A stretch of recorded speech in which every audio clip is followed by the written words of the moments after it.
Hello, and you are listening to Prophet Hour. This is to your host, Tom. This is Helena. And I'm Claire. And I am Helena.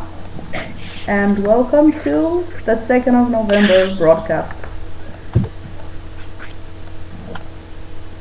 Okay. So, bear with us here. We've got some interesting technical difficulties as usual. It would not be a profound radio cast without technical difficulties, of course, but you'll notice that we are two less this week. We're going to be starting out some host rotations.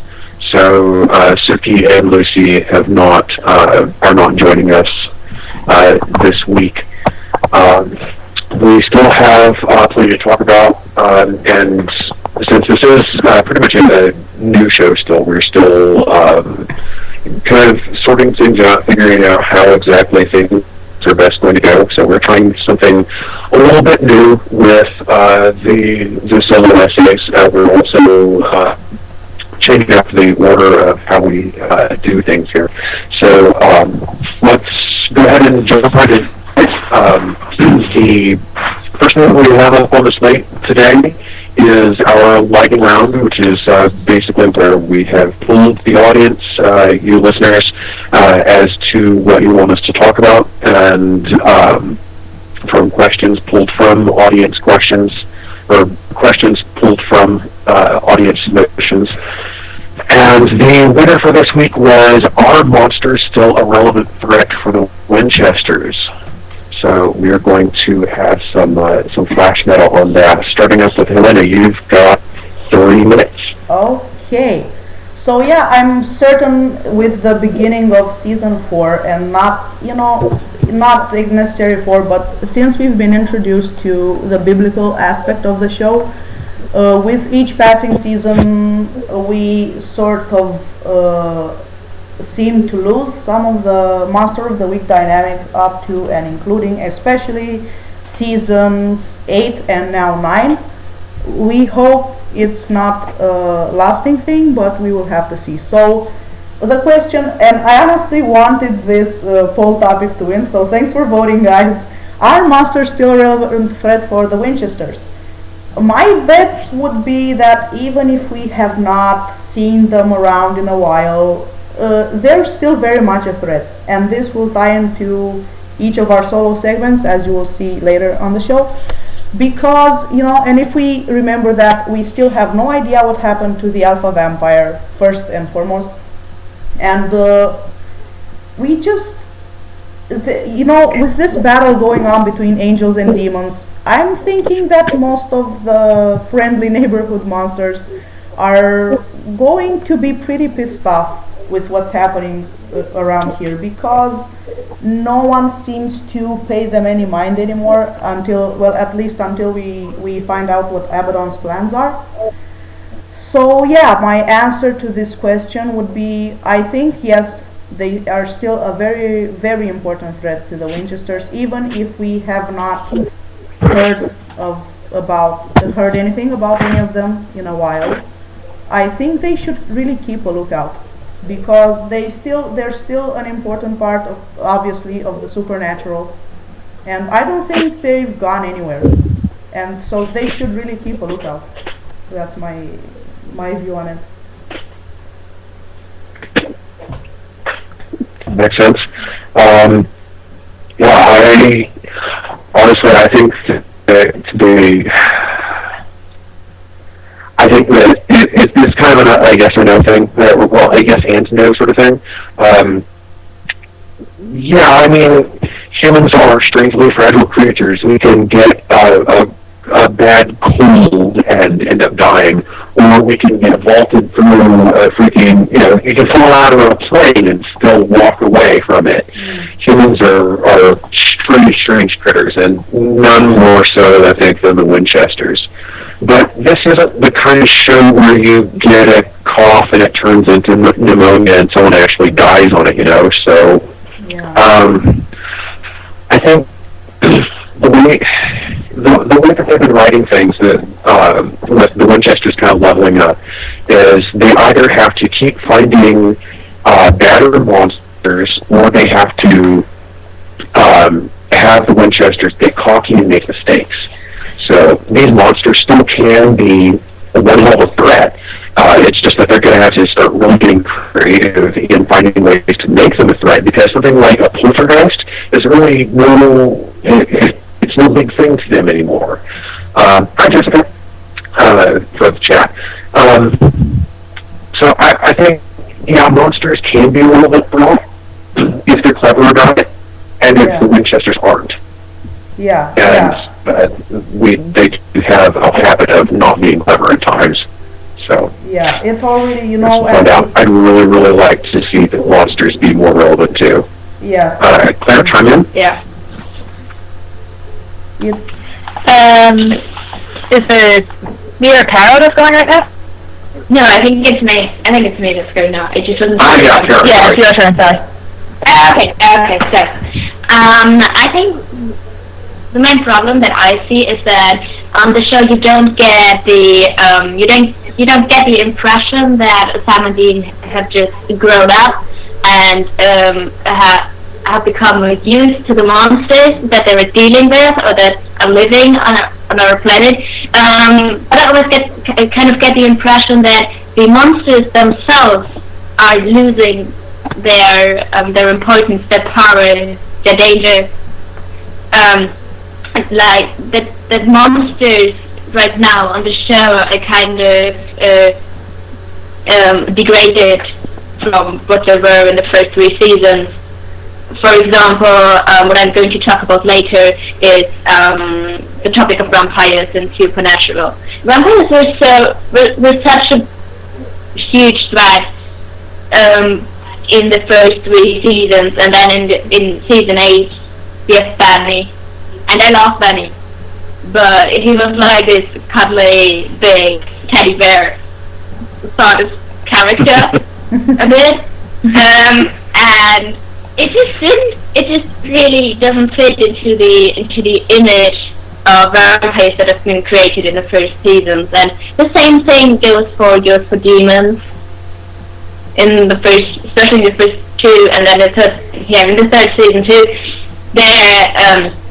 They were all really, really evil and dangerous and brutal and violent. And it's just, I don't know. I just think that, of course,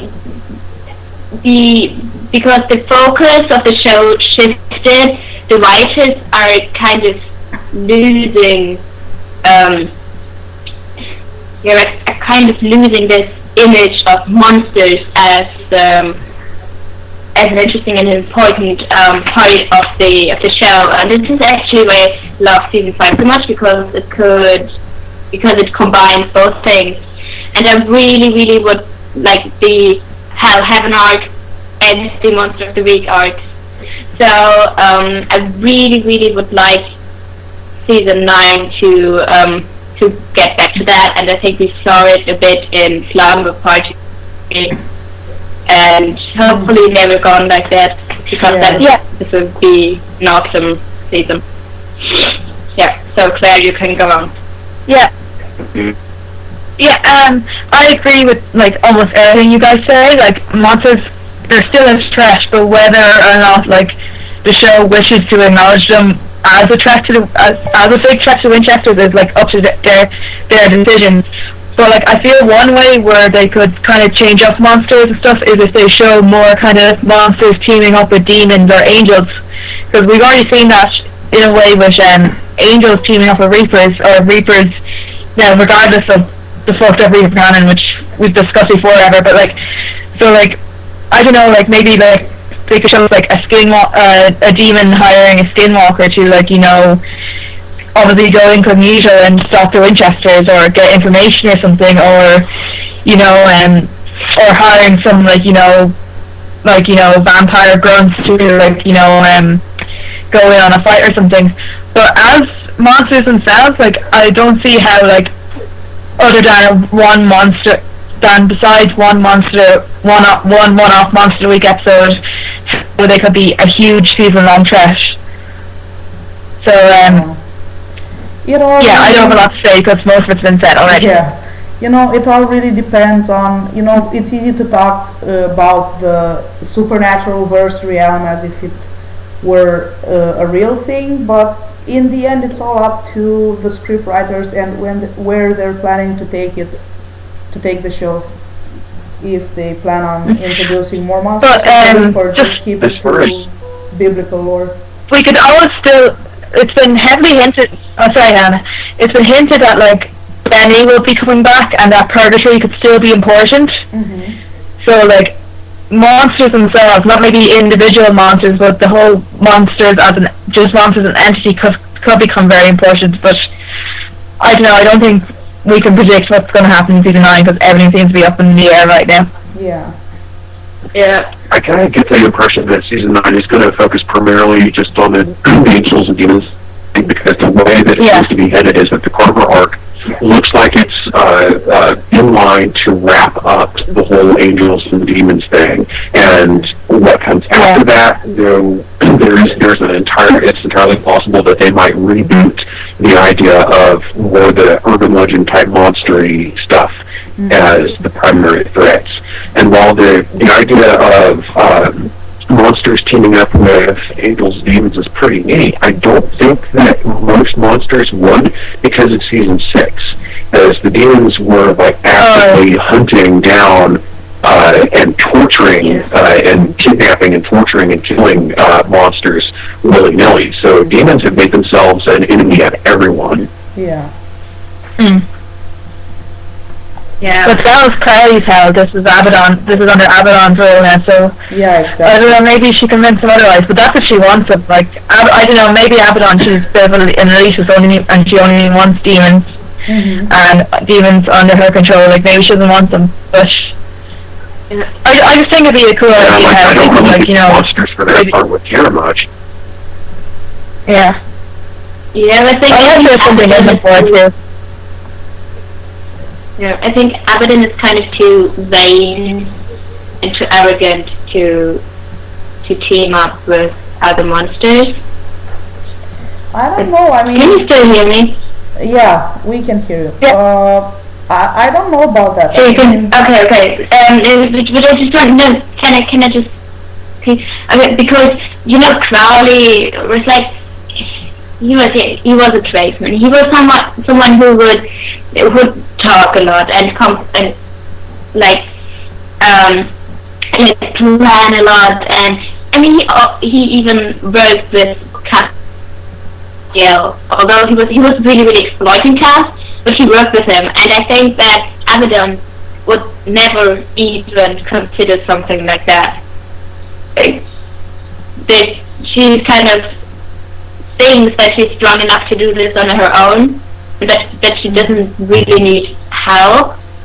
Like, she needs support from the other demons, but she doesn't need someone to really help her to achieve her goals. So this is true, because she did say that... I just don't think she would initialize something like that. Yeah, because she mentioned that she wanted the fallen angels and demons, I think, in one of the episodes that we've seen her, to bow down rather than work by her side, Yeah. Exactly. I just had a thought, I'm not sure, okay, just... She's after hell's loyalty to subjugate the rest of reality. Yeah. Exactly. Yeah. Okay, so any more thoughts? So yeah, or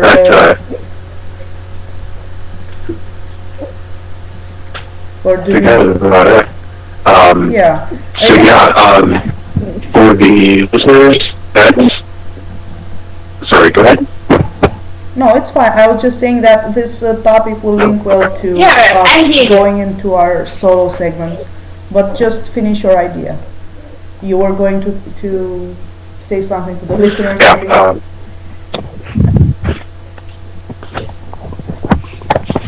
I was going to point out that we are we're going to try to get the poll up earlier this coming week. So send us in questions to profoundradio.tumblr.com or tweet them to profoundradio on Twitter, and we will. The second most popular one from this last week, which where did it go here? The second most popular question being, was Dorothy Baum from 904 Queer is going to roll over to one of the options for the next poll, and we will have two pulled from the audience, and we will have two germane to the most recent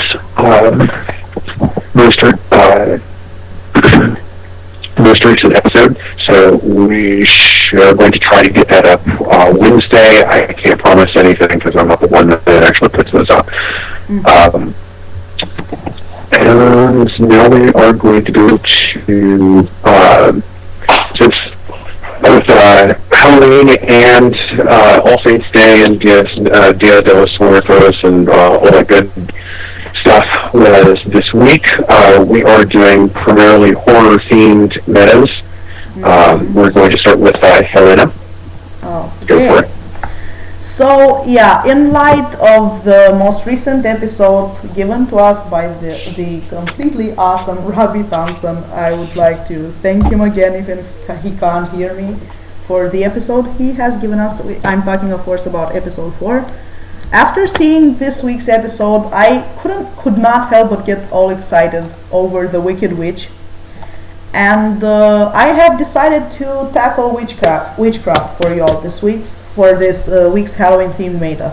So I will go a bit into what we know as the modern view on witchcraft versus the traditional ways, and I will be deferring to Romanian lore, but some of these things might seem familiar to you because they are not exclusively to lore over here.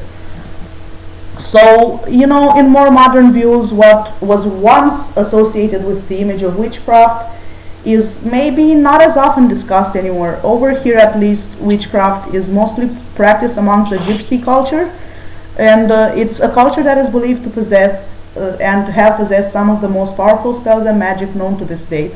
Of course, with the evolution of technology and religious beliefs, the percentage of people who believe in things related to this area has diminished considerably.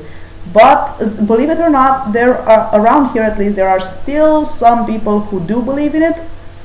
But for them, I have to say the prospects are not looking too bright, because most of the witches that still practice either tackle love life or money and health issues, of course, as per the population's requests. And those we do know of practice what we know as white magic.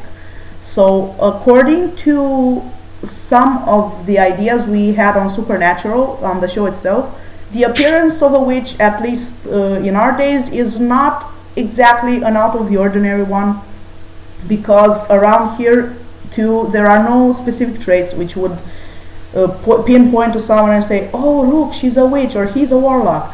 But just looking back to the stories I have heard, and undoubtedly most of you have heard in earlier lore, it used to be pretty easy to spot a witch, in that their most known appearance is that of a hag, which over here a hag was an old woman with an ugly face and a small stature, and her most obvious feature being that of a big nose. I am sure you have seen pictures, maybe not even only in children's books, but in lore books as well. So in the old days, witches were associated, of course, with the two types of magic we all know of, black and white magic. And although many debates are still open on whether white magic was actually genuine magic over here, because it mostly consisted of what a normal healer would do, which was mostly working with plants and a certain knowledge of psychology in order to aid people with their physical and mental health. So many still practice this, although, like I said, with recent developments, we just have what we call nature's pharmacies over here. But as with many other mythical creatures in Romanian lore, black magic was often used to mess with not only with humans but with animals and crops as well. because back in the day there were mostly rural settings over here, so people lived off of the land. This is still the case today with some of the secluded villages in these parts, since they have no fast way of getting into the most populated towns, so they live off what the animals and earth can provide to. And since most of the old ways are still around to come up with explanations for why some of these things would happen. And let me tell you, Dean Winchester's hatred for witches, out of all things, does not come without an explanation, at least over here. Because when I was a little girl, my grandfather used to tell me all kinds of stories he had either read in old books or that had passed down generation to generation. And one thing stood out of all of the creatures we have heard of, not just in supernatural verse, but maybe in our respective local lore, the witch or warlock is one of the most dangerous sources of power one will encounter, because whether we're talking about love spells or having power over a demon's will, if rumor had it that a black magic practitioner had set roots around these parts, people would steer clear. And if a witch or warlock was powerful enough, necromancy, as you all know, was one of the favorite tools to gain power with them. And not just from the spirits of the dead, but with enough power, a witch was rumored amongst the townsfolk to be able to raise the actual dead in physical form. So sources are still not clear on what category of the supernatural witches are part of, but over here my grandfather did tell me of such a type, and you all know it from the show we all know and love, the Striga, which in the show is known to have taken the appearance of a wicker type monster who preyed mostly on kids. Only around here the Striga was just known as the original witch on a broomstick. You all know the image. Opinions vary on whether she was actually evil or not, because before the Christian era, people just knew her as a charm worker or a healer or a witch doctor, if you will. However, when Christianity did eventually make an appearance, any Christian who opposed the dominant ideas of the church offered would be accused of all sorts of things, from heresy and sexual deviance to infant murder and even cannibalism. And this sort of thing ties well into the theory that you were pretty much screwed if you were what we call a free thinker back then. And in Europe alone, tens of thousands of people that practiced witchcraft were more and more considered to be the devil's tools. By this knowledge, they would have regular meetings with Satan, who would appoint them a demon to work with. And in a twisted way, you can think of it as people being assigned guardian angels. So this knowledge in turn was severely twisted out of the truth, and by the time it made its way to the townsfolk ears, witches met with the devil to engage in sexual intercourse or erotic ritual dances, which is why in most lore the broomstick associated with witches is considered to allude to phallic symbolism. So yeah, that's about it for my part. I know the show is focused on the classic good versus bad right now from biblical lore, but never underestimate how pissed the other supernatural creatures would have to be with this battle, especially someone as powerful as a black magic practitioner.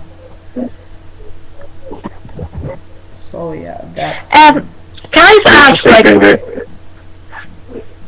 Yeah?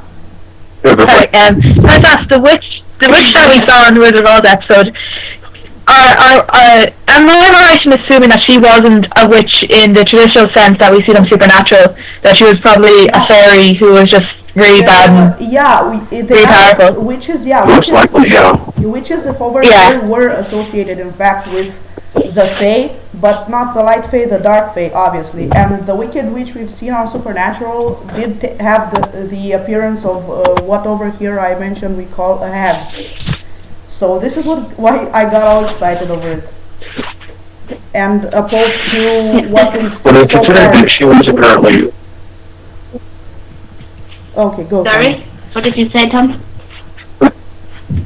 Yeah, you did bring up a good point that, she's not like the witches that we're used to on Supernatural.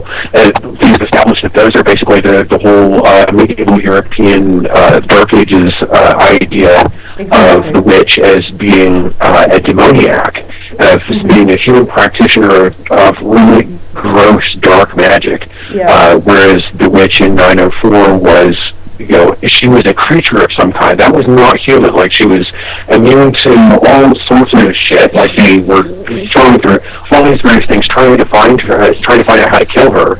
So exactly. And as Gina pointed out, I also, not all witches and supernatural are evil, which is cool. Just most of them. Yeah. And the show does have a distinct difference between white magic and black magic. One of the things I've always loved about the show is that it uses hoodoo, Caribbean / Deep South slave-based West African or originated magics as protective things, as very positive things that are used throughout culture in America. And yeah, as Ari pointed out with the witch in 904, it wasn't just that she was using magic, she herself was magical. So I think that points to her origins as being a creature of the Fae, most likely unseelie, if supernatural draws that distinction at all. Precisely. And because, these witches in medieval times, like I mentioned, they were really dangerous because not only could they harness the power from the spirits of the dead through necromancy, but an example I have given in my extended meta is Germany's own Heinrich Cornelius Agrippa, or just Englishmen Roger Bacon and John Dee. They were looked at by conservatory clerics as high-ranking warlocks who believed that demons could be constrained to act on behalf of the human populace by a powerful witch or warlock. So that's really huge stuff, as opposed to the neo-paganism or the Wiccan culture that has grown steadily since around the 1950s. So yeah, we're dealing with two very different things.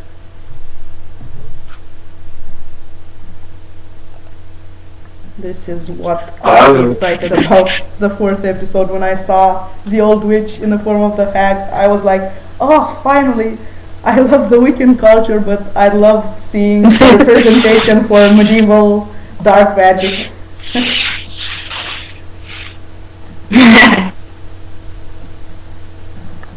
And Karen, did you have anything to add on that topic? I like the most. Yeah, I just wanted to say something. I don't know if some of you said it already because you keep kind of cutting out for me here, so I have to guess what you're saying. But most of the witches that are on supernatural aren't even real witches, right? Even in the supernatural lore. I'm thinking about this one episode with this witch book club, and just one of them was a real witch, right? And she teach the other witchcraft, but they weren't witches, they were normal people told what to do. Yeah, and that cuts into neo-paganism, I think. And on supernatural you had a lot of witchcraft. Possessed by a demon. Yeah, exactly. Yeah, so you have a lot of witchcraft that is used. Yeah, used a lot. There were a lot of creatures or people who use witchcraft without really being anything like human. I think people pointed out definitions of witches have differ from cultures and cultures. Because I know over here a witch would be considered a normal person who isn't supernatural but starts engaging with the supernatural. So the witches that we saw in the episode of Supernatural would be quite accurate to what would be considered witches over here. While some people would think witches are more like the one we saw in 904, where they're just a magical being by themselves. Or even to give a good example, because they're good witches, to be like Hermione Granger, because she's just born magic. But it's a very interesting culture, but it's extremely varied. So it's good the way that supernatural seems to be touched on kind of two aspects of it, even if they're both in very different and very vast ways. Yeah, and Lauren, over here I'm in Ireland. I only kind of I kind of prefer the way that that they have? It's I know what we're saying arrives a bit there's a log for our listeners. So if Lauren asked where, okay, so she asked where.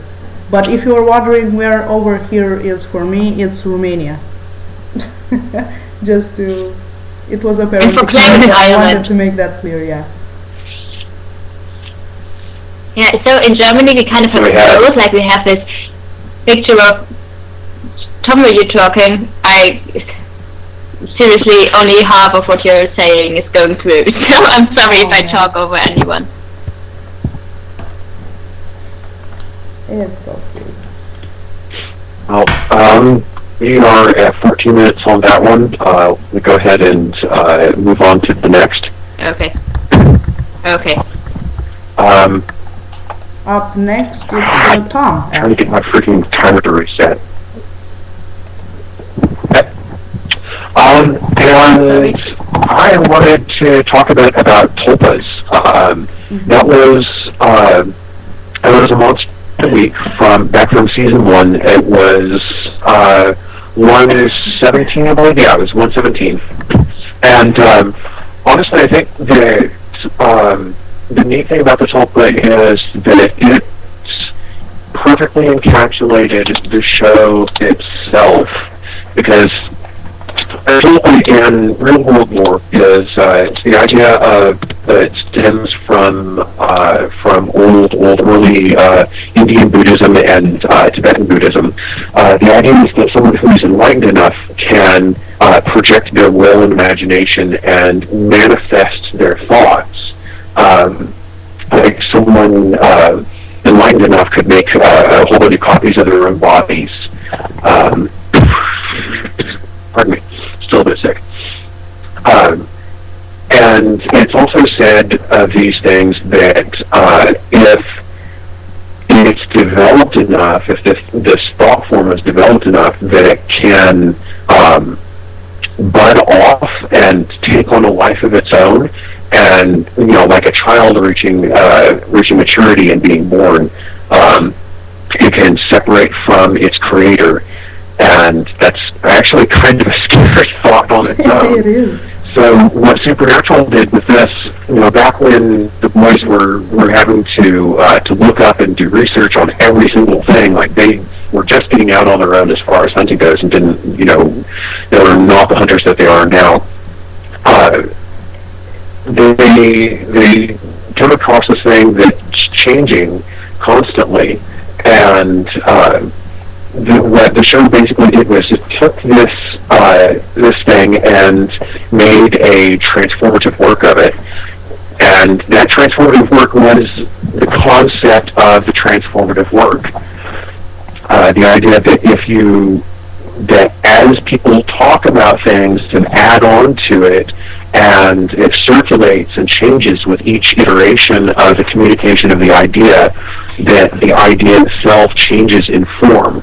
And it's basically what Supernatural did through the first 3 seasons especially, and even continuing now, is that they'll take an idea, a real world myth, and change part of it to suit to fit Kripke's dark black and gray morality kind of setting, and they'll change parts of it, they'll add on to it, subtract from it, and kind of make it their own.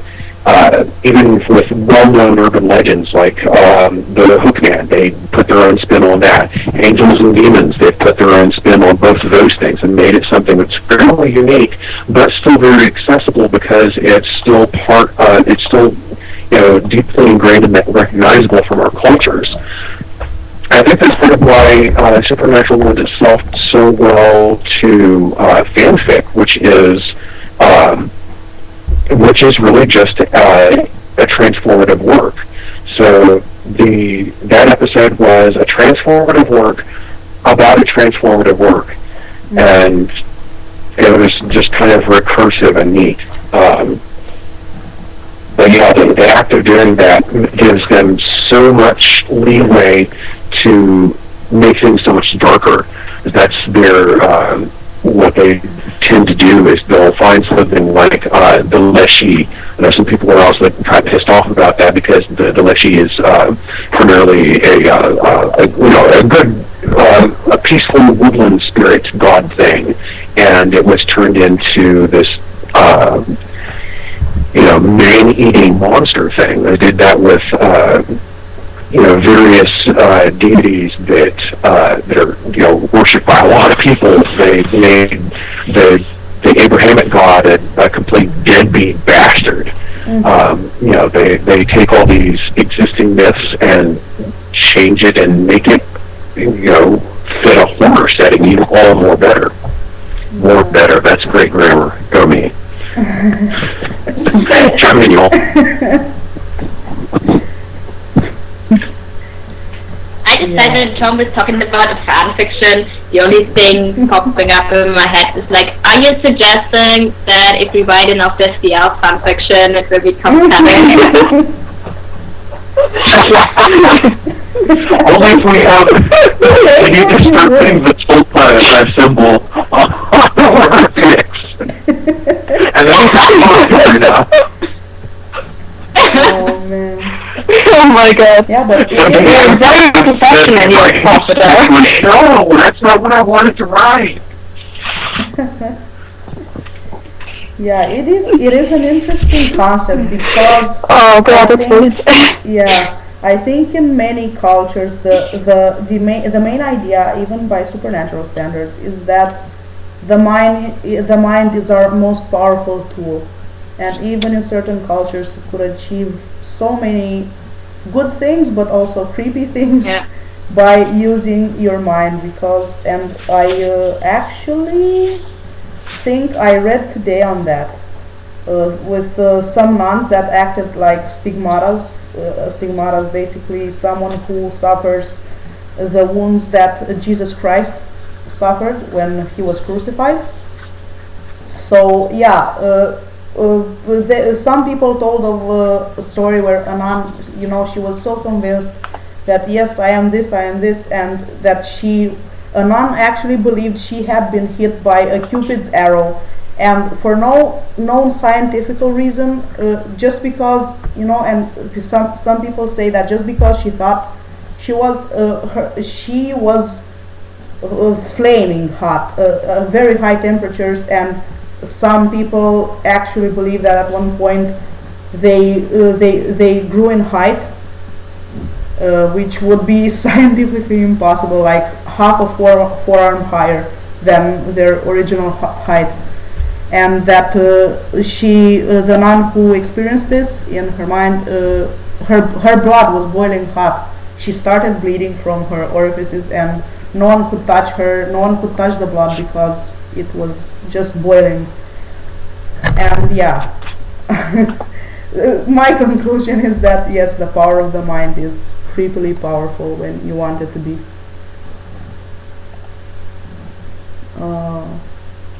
I think, can you guys take it? Tom, can I ask? Yeah, I think we lost Carol. Yeah. Tom, can I ask, my mind seems to go blank, what episode were I think you said Leshy? Where are they from? Because I just can't recall them now. That was Fallen Idols. I want to say that was season 4. Let me check real quick. Okay. No, that was 505. With that person. Alright. Oh, okay. Okay. Sorry, I just could not remember that monster at all, and it's just like, okay, It's a really interesting prospect, the power of the psyche over the physical body.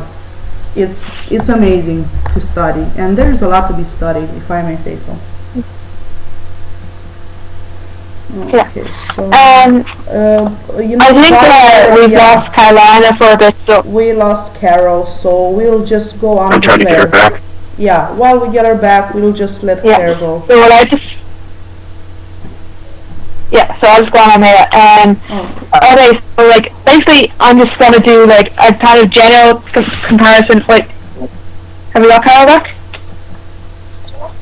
No. No, not yet. Okay, so basically I'm just doing a very general comparison of Supernatural and its monsters compared to like other TV shows and films, like which include them. And like one thing, like while I was just doing this, I found that like now this isn't unique to Supernatural at all, but I find they do a lot is where their monsters tend to be quite human. Like they're not we tend to kind of discover. I think we tend to know them. No. Oh, hey Carol. But Carol just. I'm just my note now because you're gone. So you're gonna. Yeah, no problem. Okay, but yeah, but a lot of like a lot of like the so-called monsters, like like we find out we generally see like how they're generally ordinary people. A lot of them are unaware that they're monsters, like the werewolves, for example, in with Madison and her roommate, like they're just completely unaware of it. So they themselves aren't evil, but okay, there's examples. There's obvious exemptions from that, but I think like one really good example, like they showed of like how like they humanize the monsters, and which is quite different, is in the episode in season 5, episode 15, Dead Men Don't Wear Plays, where we got to see zombies, and basically the zombies came back. They weren't initially like mindless killers. They like were seemingly harmless.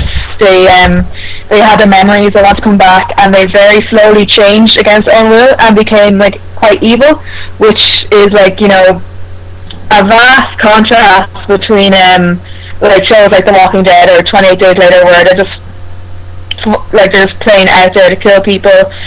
And I think that just brings a really good twist to this whole thing of like humanizing the monsters. It brings a really good twist to the show, because like it shows that Sam and Dean are like technically obviously like, okay, the zombies turn completely evil, they had to kill them, but with like I say Madison, because it shows that they're in a morally grey area of whether are they doing the right thing by just simply killing them off, or should they do something better to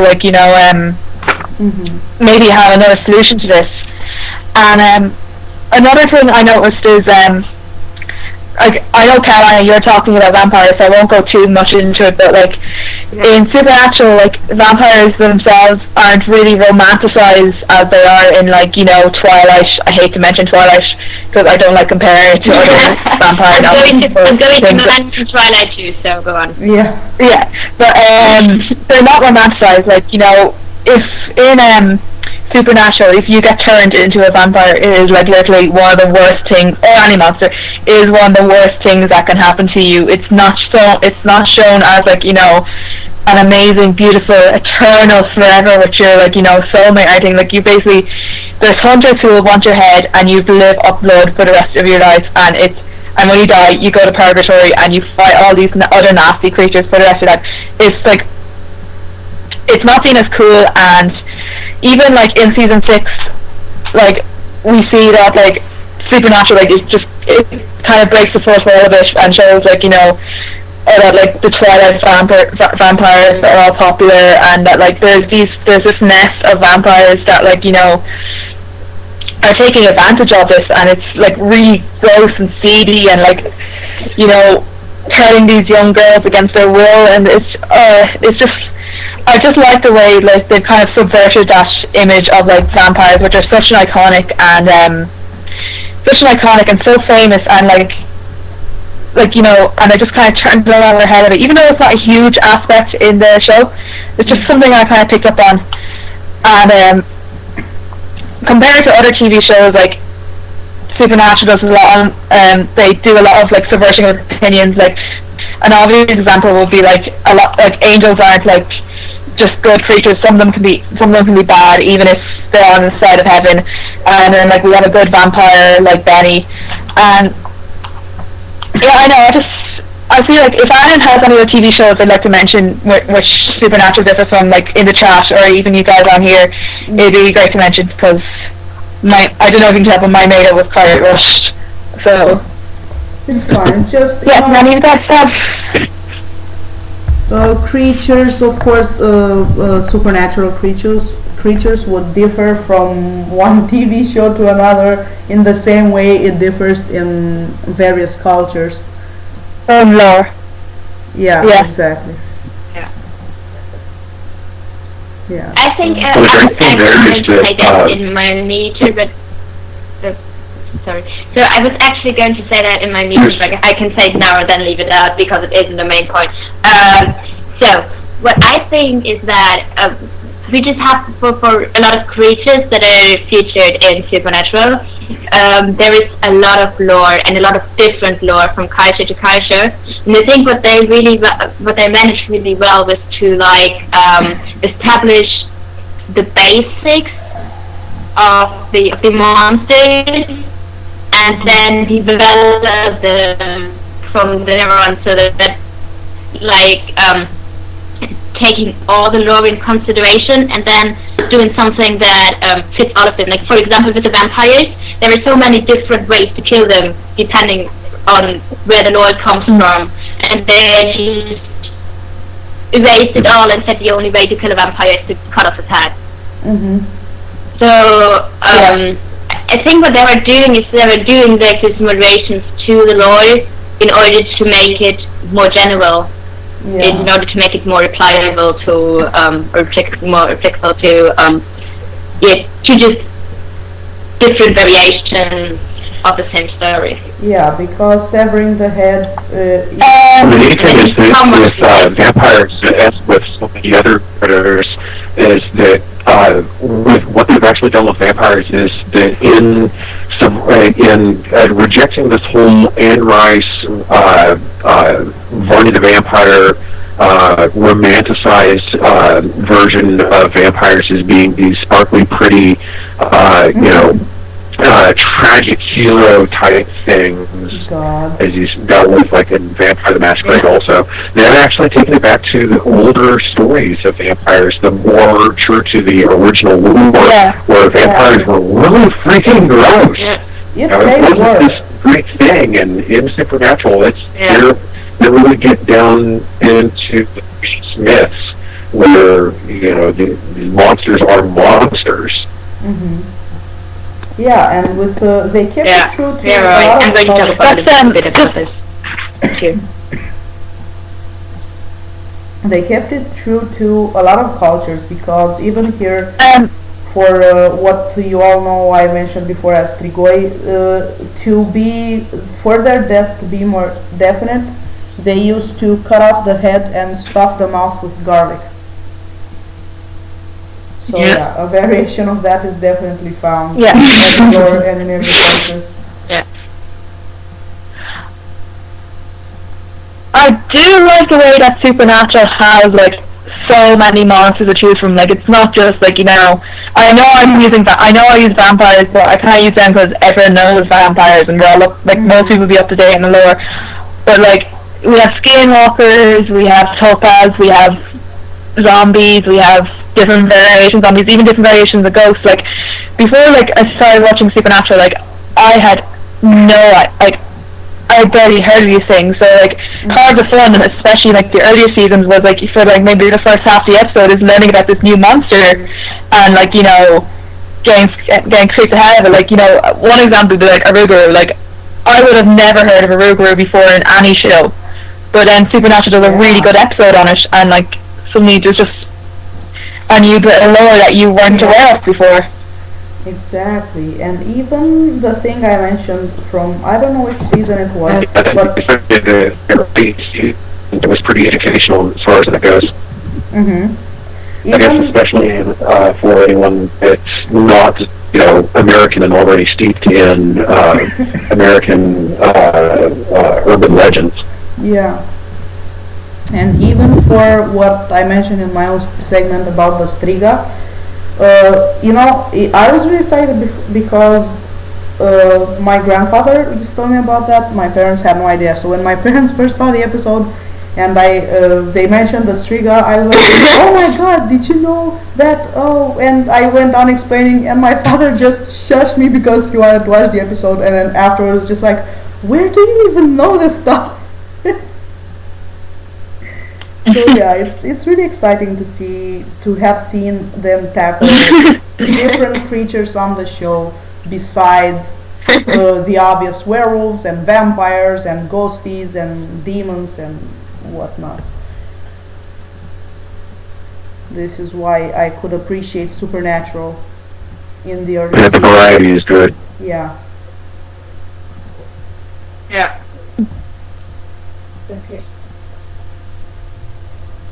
So, All right, so let's go ahead and hold on that one, and I believe who's it next? We've just gotten comments that was oh heck no, that was, oh my god. oh, hold on, Tom, hold on, I have this. So, Carol was supposed to go, but she dropped out from the call. Claire went with Supernatural's use of monsters versus other shows, their portrayal in other shows, and now Carol has to enlighten us on vampires versus other modern media. Okay. Yeah. Exactly. So, I think we have a very, very big problem with how vampires are presented in nowadays media, because in general, every culture more or less presents to how they present monsters. They also present like their fears and the things that they consider as evil and sinful, and therefore vampires and just monsters in general are like a reverse mirror for the values and social structures of a special culture. Mm-hmm. But nowadays, we have vampires being degraded into lovable and misunderstood outsiders, and Twilight is pretty much just the cherry on the pie. Mm. I've read a series that I really, really loved, vampire series called Midnight Breed, because it was really vampires were portrayed as dangerous and serious threats, and it was like really rich sex, blood, and violence, the whole deal. But they still were. Before everything else, there were still love stories, and there was still a happy. Yes, do you hear me? Yes. Yeah. Okay. And they still had a happy end. Mm-hmm. Yeah, I don't know if forever after. Okay, I'm just going to Go on. So. You're fine. So, like, people are, the way vampires are presented in nowadays media pretty much takes the fear away, and, like, 100 years ago or 200 years ago, vampires and other monsters have been the reason why people didn't get out at night, and have been the reason why girls were told not to talk to to persons who seemed off. And in nowadays society, girls don't only get told that love has to be forever, preferably even the first love, but also that it is okay to be in love with the dangerous. And we are talking about mainly girls in the age of 13 to 15 here, so you can't expect 100% rational decisions of a girl at that age. You just can't. They are still searching for their identity, for experiencing and developing their sexuality, and then in this, I mean, I had educational science in school, so this phase or this age is really, really, really important to form your identity and to form your beliefs, and at that point, they were met and confronted with unrealistic expectations of love as well as partners. Usually, people who seem dangerous to you often are dangerous, and telling young girls otherwise can lead to serious problems. And this is what actually puts them into danger. And now I'm finally coming to Supernatural. The way vampires are portrayed on the show. There is this episode, the episode Live Free or Try Hard, in which Dean gets turned into a vampire, Yeah. I'm going to talk about the first because it's directly connected to what I was talking about earlier. So Sam and Dean investigate the series of missing persons. All of them were teenage girls, and I think Claire was talking a bit about this episode before. And they find about victims to be an extreme fan of the Twilight series. And at the beginning, we see the girl talk to the vampire that abducts Helena, and he uses exactly the same lines you would expect to hear in a vampire romance story. And I guess if you would look into that, you could even draw parallels between Twilight and that scene. I bet that there are quotes from Twilight in that scene. I didn't get into that, but I'm pretty sure there are. And I personally don't doubt for a second that there are girls who would believe the guys that told them they were a vampire, and they were not trying to hurt them, but they will be nice to them. Yeah. I mean, there are people like that, and it's pretty creepy to think that someone would just this naivety is just something that really bugs me. Okay, Claire, do you want to jump in here? Or yeah? No, I just really want to agree with you because I'm like, oh, sorry, I just wanted to agree with you there because I admit to having a Twilight phase as much as it pains me to admit that, but I think I was never so obsessed, but I knew some of my friends who were there at the time, and I think still now, there's some people who it just puts them in such a dangerous position because they think having a relationship like Edward and Bella is a healthy relationship to have when it's not, which is why I like in Supernatural how monsters are monsters, and even the good monsters like Benny or whatever, they're still monsters, they're still dangerous, they never really show them any other light. Yeah. So it's good that they don't really condone that kind of thing in the show. It's just media. It's media. Did you want to say something? Yeah. On the other hand, the worst part about being a monster in Supernatural is that the worst thing about being a monster in Supernatural is that most of the time the person, the monster, doesn't have a choice in the matter. The werewolves are normal people that get bitten by a monster and get transformed into this horrible thing. Vampires are generally turned against their will, and as you were saying, that's another reason why it's good that they don't romanticize this monsterdom thing, is because not only does it suck, but it's non-consensual. It damns your soul to purgatory. Once you get bitten by a vampire and you give into that monstrous instinct that's been forced on you, your soul is fucked forever. Exactly. And because it's not just, we have a string of media related crap, if I may say so myself, because we have to face it.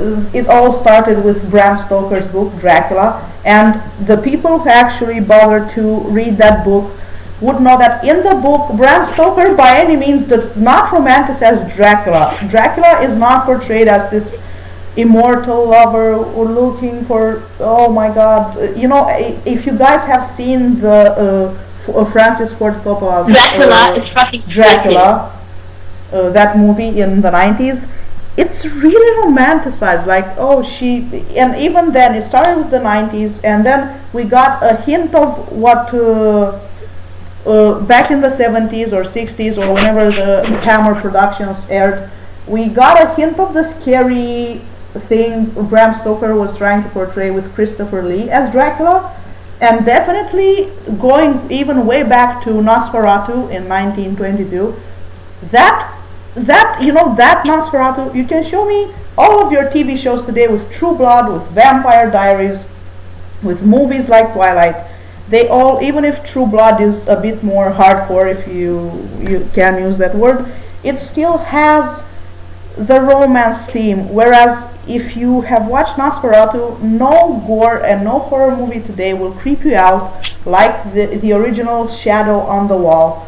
And because the girl who was attacked was genuinely scared, and she genuinely did not want to become a vampire, as opposed to some shows and movies today where they, oh please let me be with you forever and what. No, just no. Vampires were not set out to become these romanticized heroes that will just whisk you away and live together in bliss for eternity. Just stop, you know? I don't want to crush. Exactly.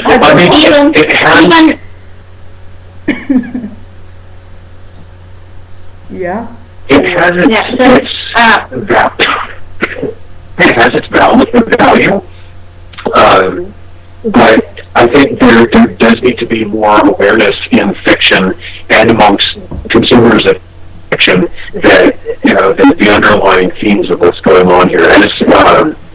As Carol was pointing out, that, you know, these are messages that are being sent, you know, with vampires and werewolves honestly being having become symbols of human sexuality, predatory human sexuality.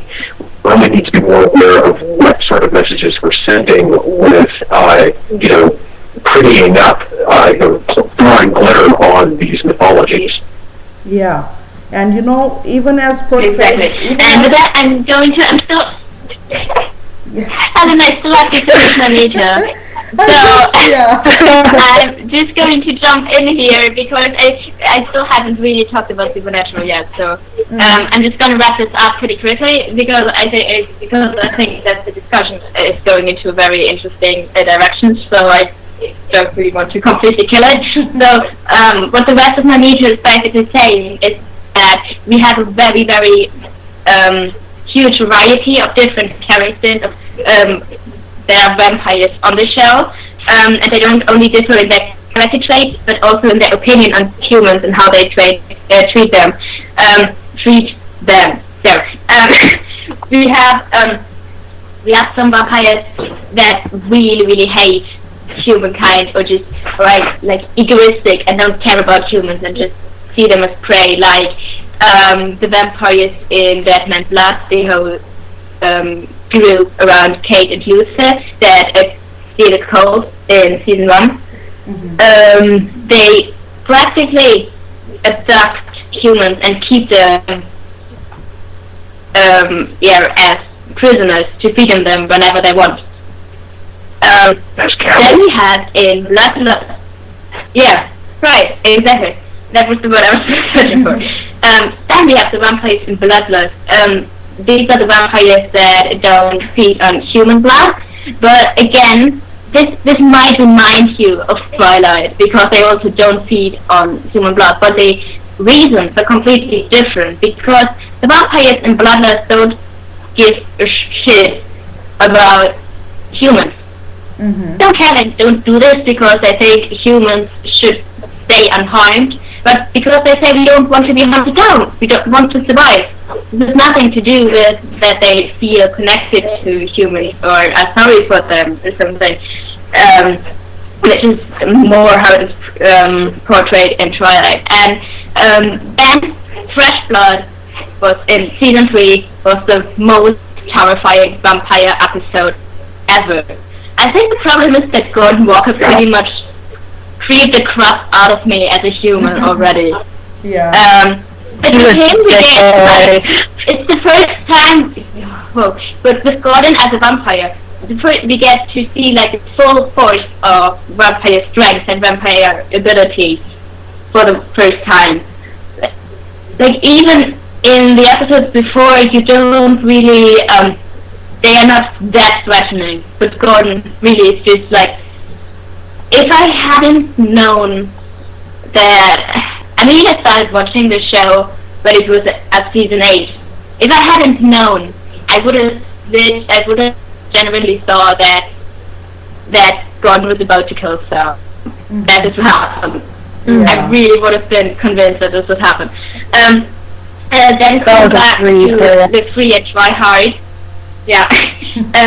When Dean is turned into a vampire, we get a completely new point of view on the whole topic, and this was a Thomas said that most of the vampire of the monsters are turned against the will. And I think Claire was it with the zombies that like step by step lose their humanity, and I think that it's with the vampires and supernatural, it's the same. Like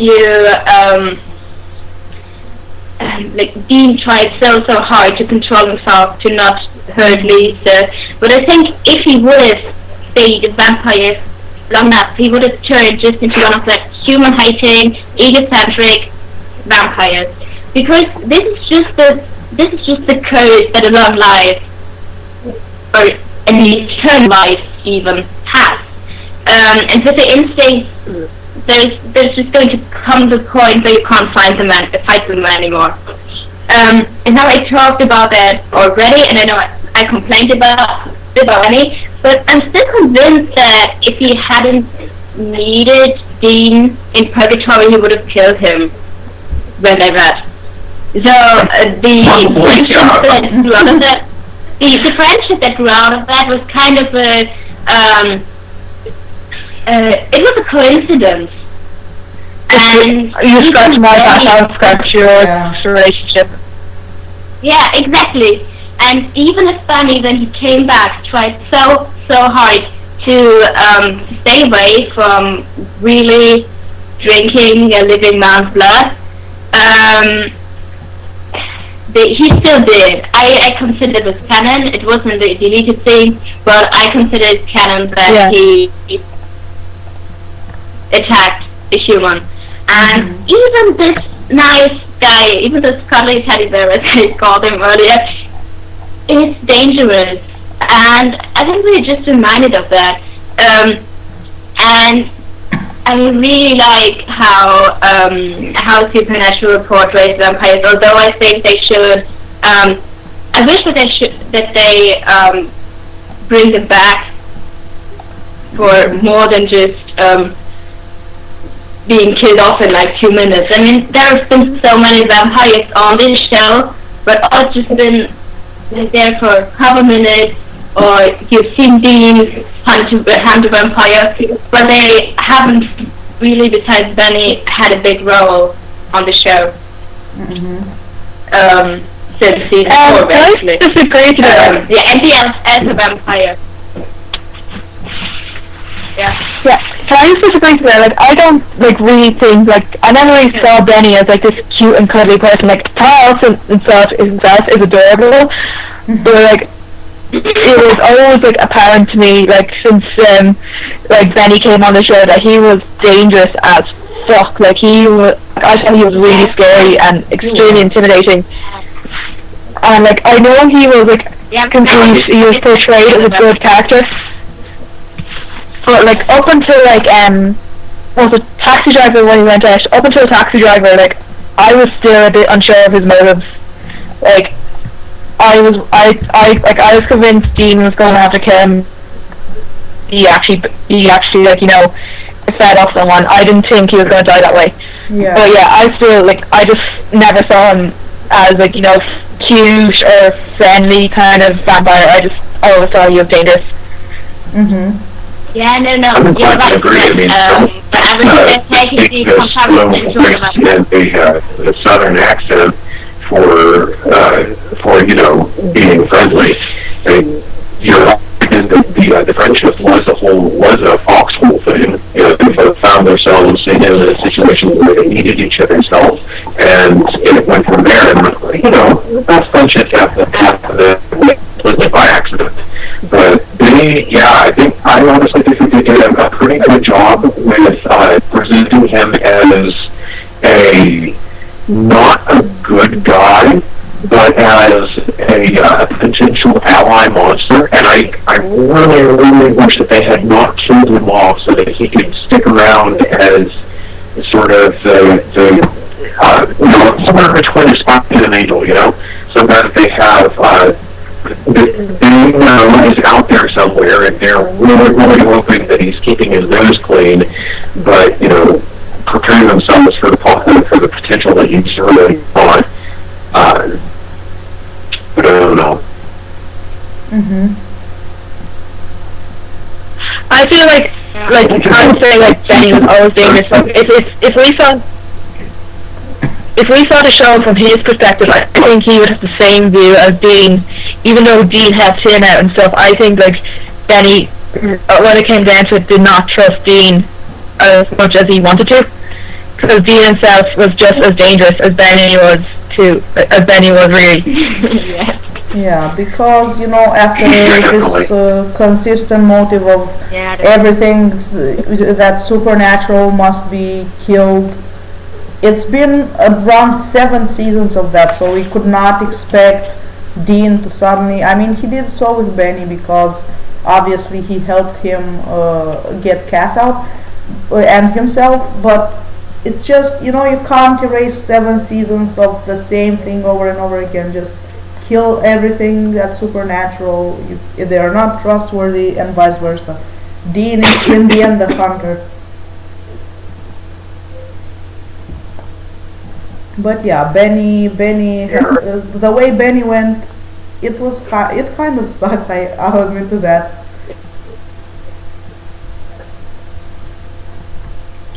So we have another 48 minutes.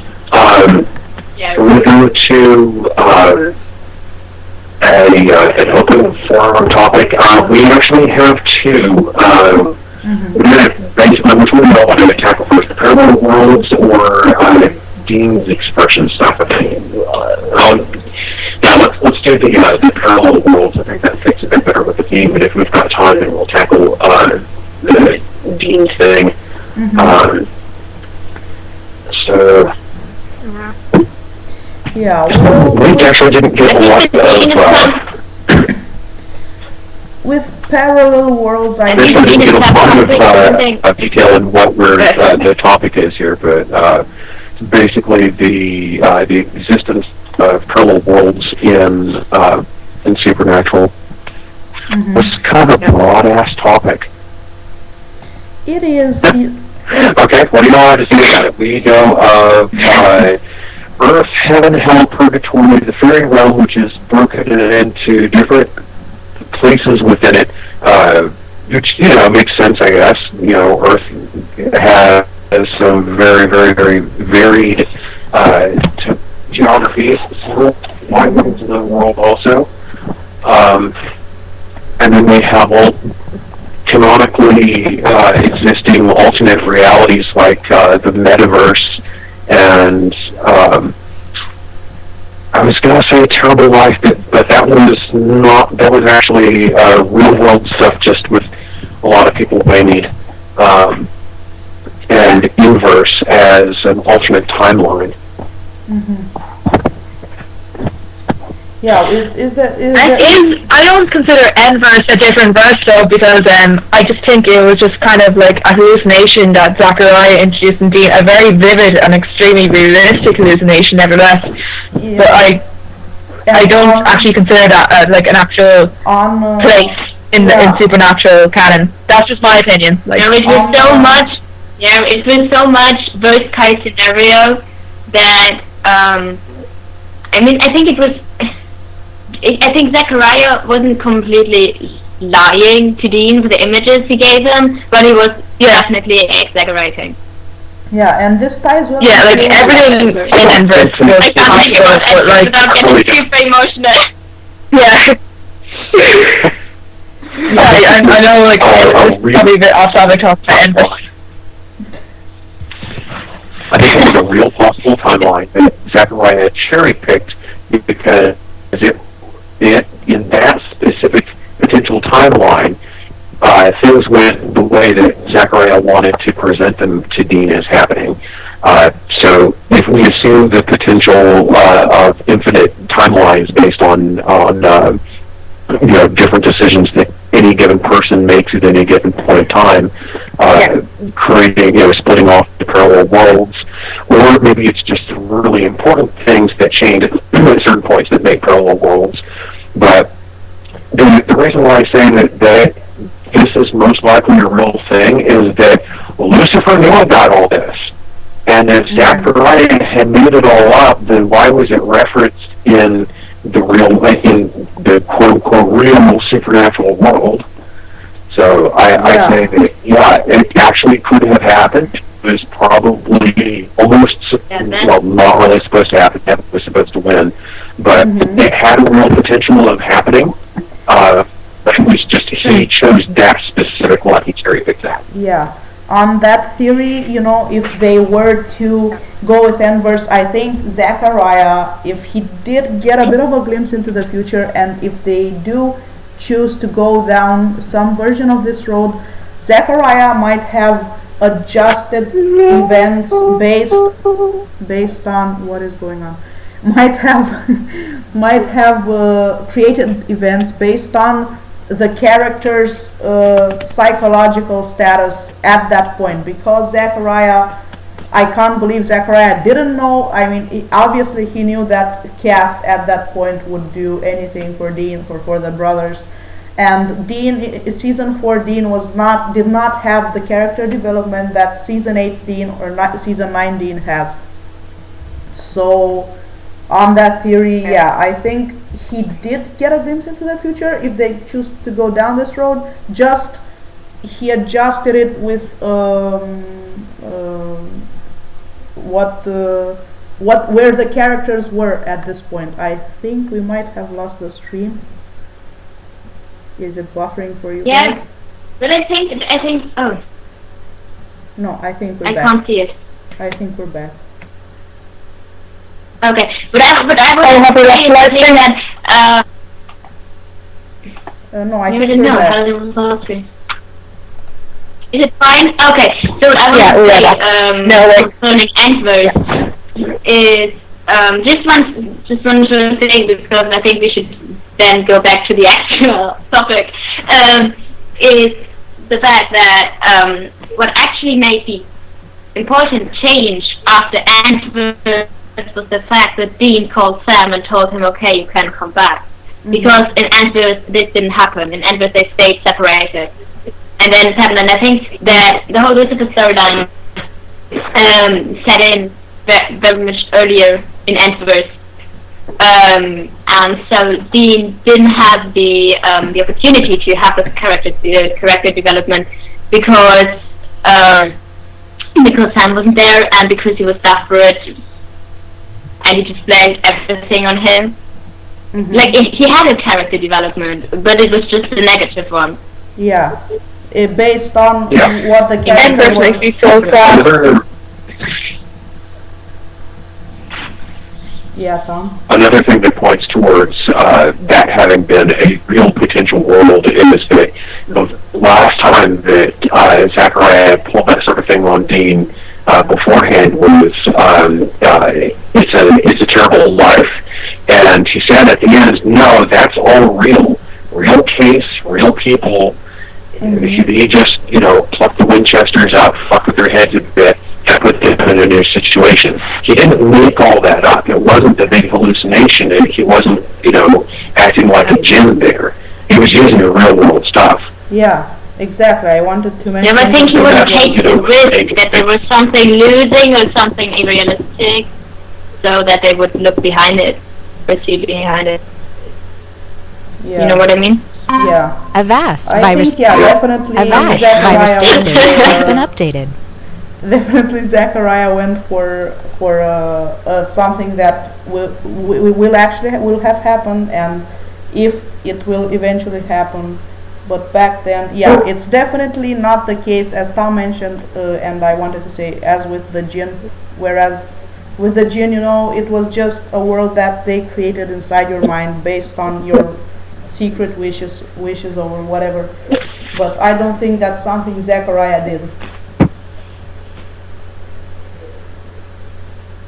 Yeah. Exactly. So.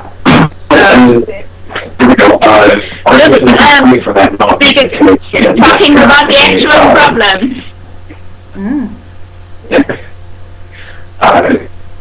Reason number 3 there is that it took just like talking about the realm, I really I know it's been touched on quite a bit in the show, but I really just want to see more into how heaven itself works and how it's divided, because and maybe hopefully when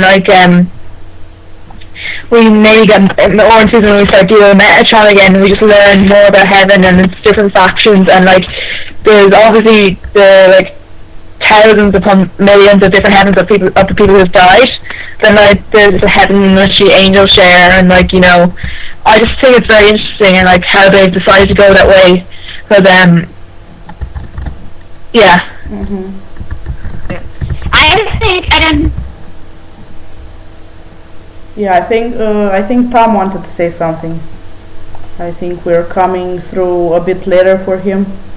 We keep interrupting him. The existence of they did talk about it, right? What was that? Sorry? What are you talking about, Helena? Can you still hear me? We can, but yeah. Tom wanted to say something, and you guys just back. kept jumping in. No, I just lost you for a second. Yeah, I don't know if it's on my end, but I'm basically getting everyone talking over each other all the time. It's really annoying. It's just I could sort of hear over through your microphone, Tom, and we're coming across a bit later there. We're lagging a bit for you, so I think that's the issue. Lovely. Yeah, just no, Tom. You We're go gonna have and to play around with stuff behind the scenes next time. yeah. So let's just. We just to have a We'll schedule a calibrations call next week. Okay, so. But yeah, another element of the whole inverse thing is the whole created worlds versus legitimate other worlds. Is that whereas a probably high-ranking but still rank and file angel Balthazar was able to send the boys to another world, a parallel world, but it took an archangel to actually create stuff like that out of thin air. And while Zechariah was pretty damn powerful, he was either a high-ranking cherub or a seraph himself. I don't think that he actually had the juice for that. Gabriel could pull it off, but not Zechariah. Yeah, that's true.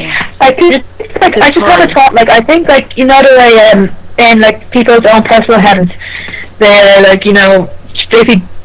they basically have generated, their favorite memories, and they live them over and over again. It's probably the same type of juice that goes into that goes into making these, false realities that we see the Winchesters go through. It's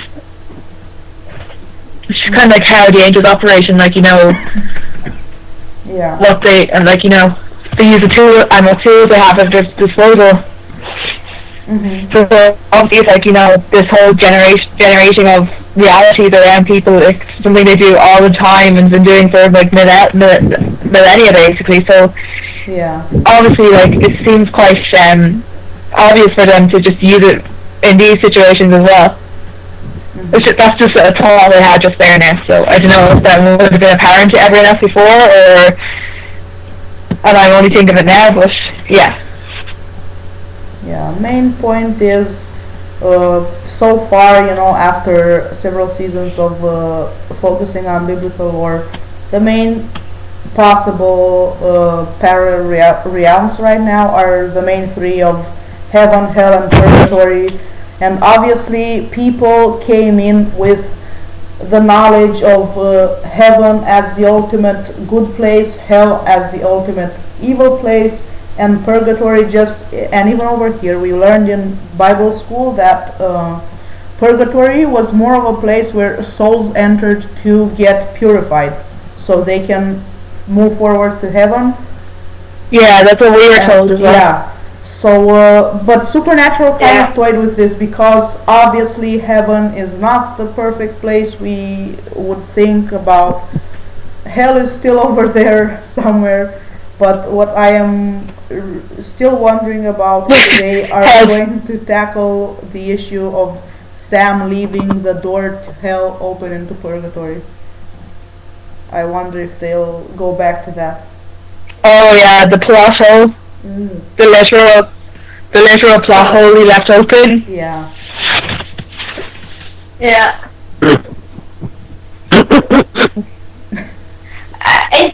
What I think is what would be interesting. Yeah, me too. Me too. Because they focused on it, and you cannot expect me to believe that when they focused on that, they would not bring it back.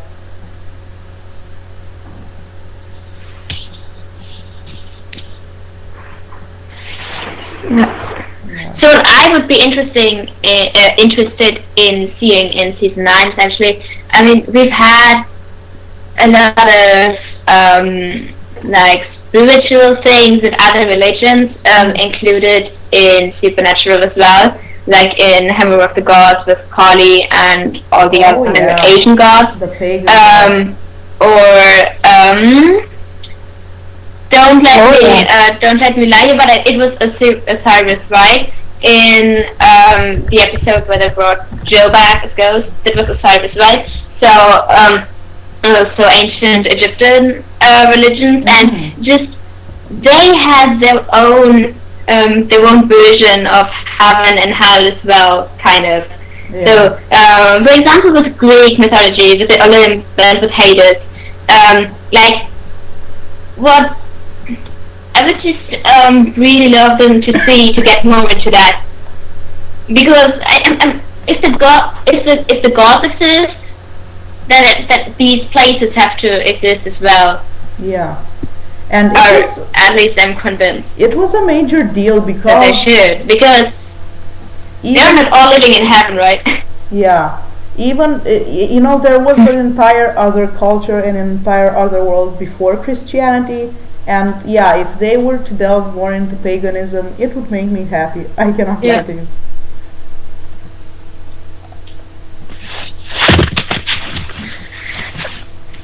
Okay, so any more on parallel worlds? Yeah. Or do we move on to the next open forum? I think by using the fairy realm, with the fairy realms, like they have given themselves quite an opportunity to use different creatures, and it's like they can very easily just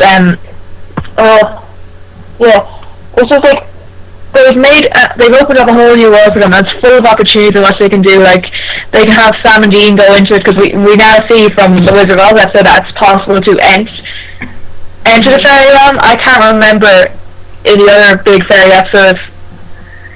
No, I think Dean went to it as well. Yeah, he did. Sorry, I haven't watched the other. Was that season 6 or season 7? Yeah. Was that season? Oh, sorry, 6. Yeah. Okay, yeah. But I think with the whole fairy realm thing, they have to be careful with it, because it's using parallel worlds is something you really have to tread carefully with, because it can get right up its own ass so easily. That's true. I remember being a kid watching the X-Men cartoon, and when they started really fucking around with time travel, and they started digging around with time loops and parallel time streams and things like that, that's when I just went, okay, I'm done. Yeah, Tom, I agree. So easy to jump the shark that way, and they're really fighting. Basically, they would pull a Stephen Moffat on it and make it extremely overcomplicated. They would, even sorry, that was everyone talking along.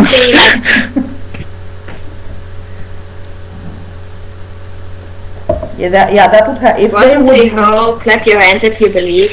Thing, like that was the episode, right? It was a consequence of Eve leaving purgatory, right? So that there was like so much power.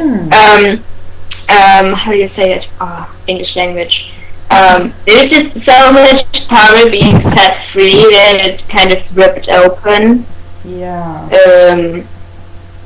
That it kind of ripped open the border between the two universes, right? If I remember it right, I think it was something like that. Yeah, if they were to... Is that not something that's just going to happen again? If they Just were like to that. take on the fairy realm, yeah, they would have to be very careful with their lore because, and as we mentioned with my witchcraft meta, in some cultures, witches were regarded as the dark fae. Same for a succubus or an incubus. Well, a succubus or an incubus, which Yeah. is basically for some cultures it's the same being. Over here, it was believed to be a demonic spirit, whereas in other cultures, they are depicted as creatures of the fae. So they have a lot of stuff to work with if they took on the fae realm, because there are a lot of creatures there to explore. But they would have to be very careful with it, like Tom said.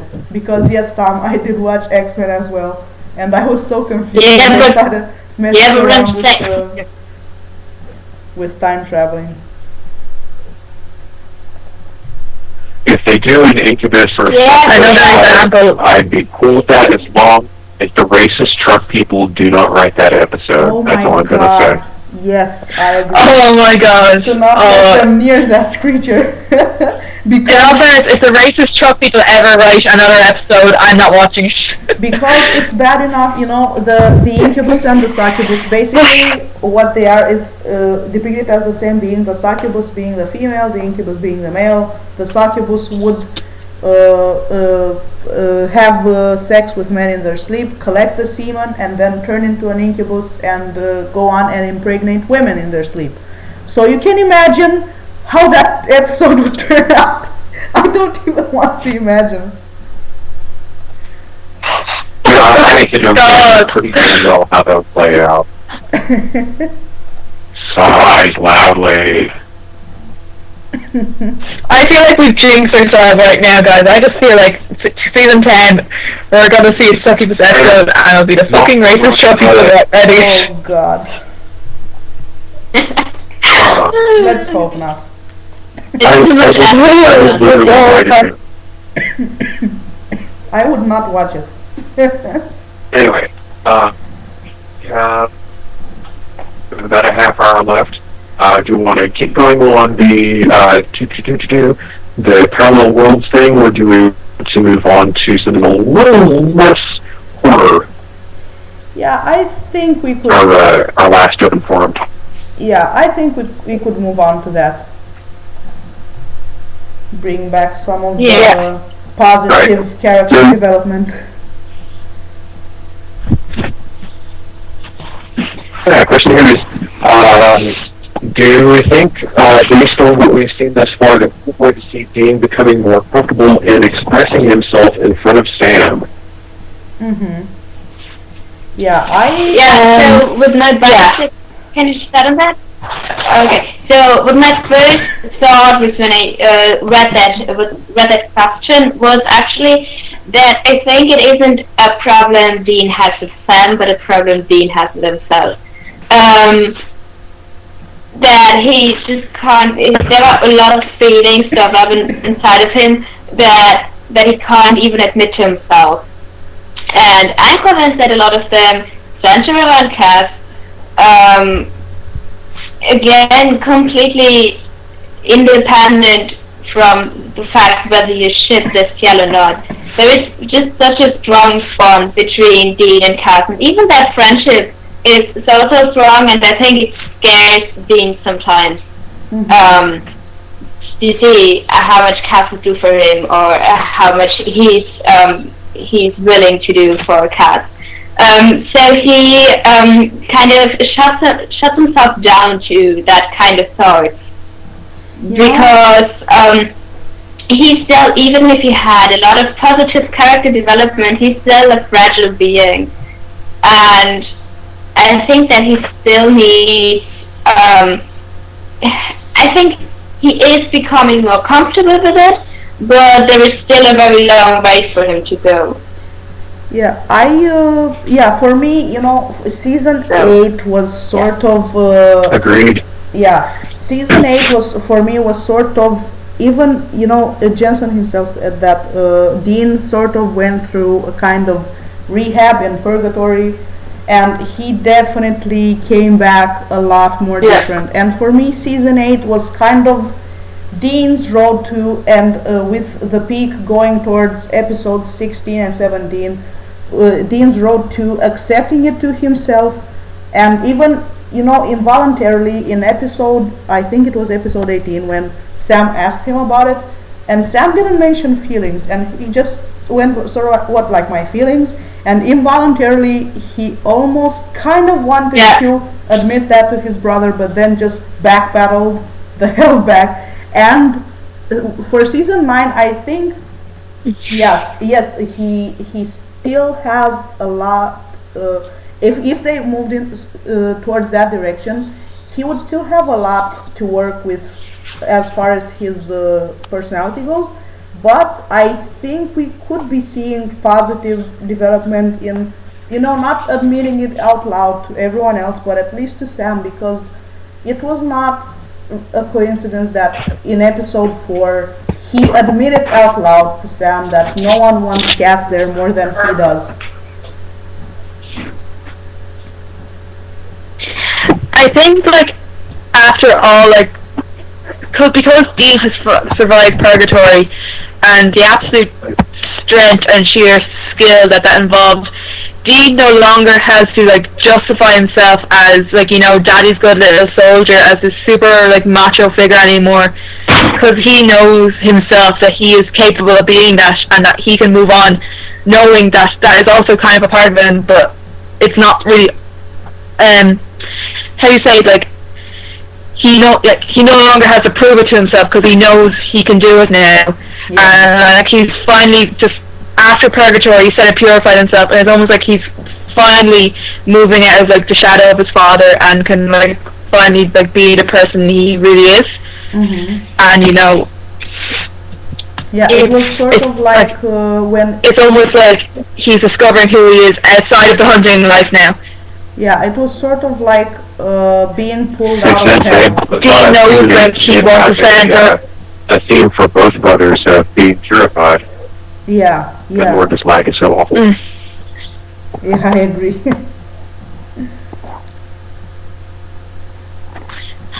And I take my part. I think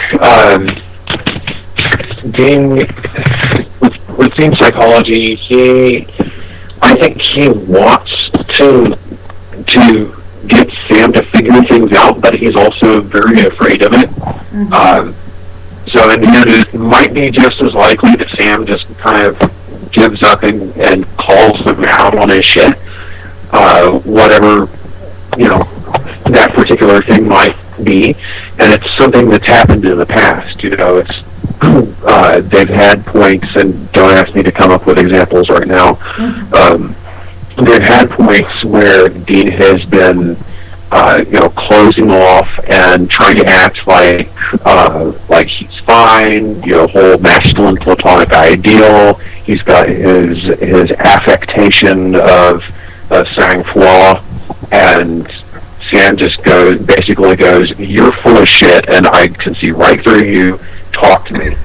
And I think to an extent, he kind of wants him to, because he's too afraid still to do it himself.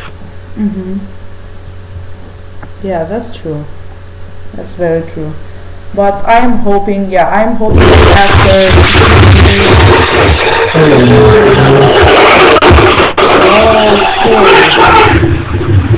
What is going on? Jesus Christ, get the salt. Get the salt, yeah.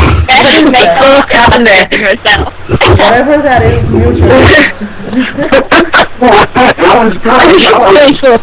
It's not Halloween anymore, though. I think Maple and Mute.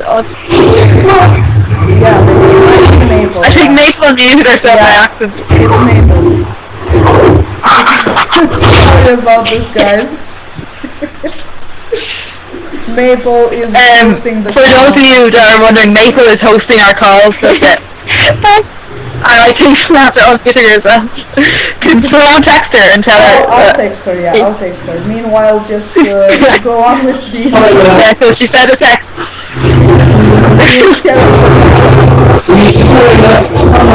Okay then. But yeah, I hope they will... I hope they will go on with this character development throughout season 9, because I think they already have started on that path already with episode 4. Because, if you were to point out in season 7, I don't think in season 7 or even 8, Dean would have said in front of Sam that no one wants Cass here more than I do, obviously. And I hope they build on that. I really do. Yeah. I also had... I totally support your point here, Helen. More in kind of actually I did my family. I'm trying to get through to her, but she won't answer my texts. Wow. Sorry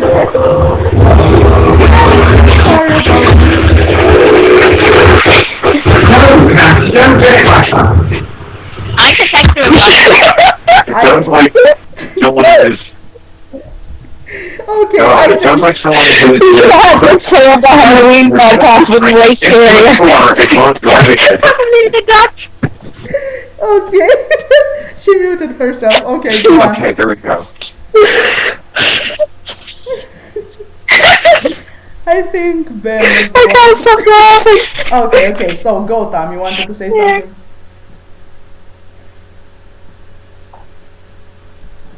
Guys? I don't even remember what I was saying at this point. Oh, yeah. Really long.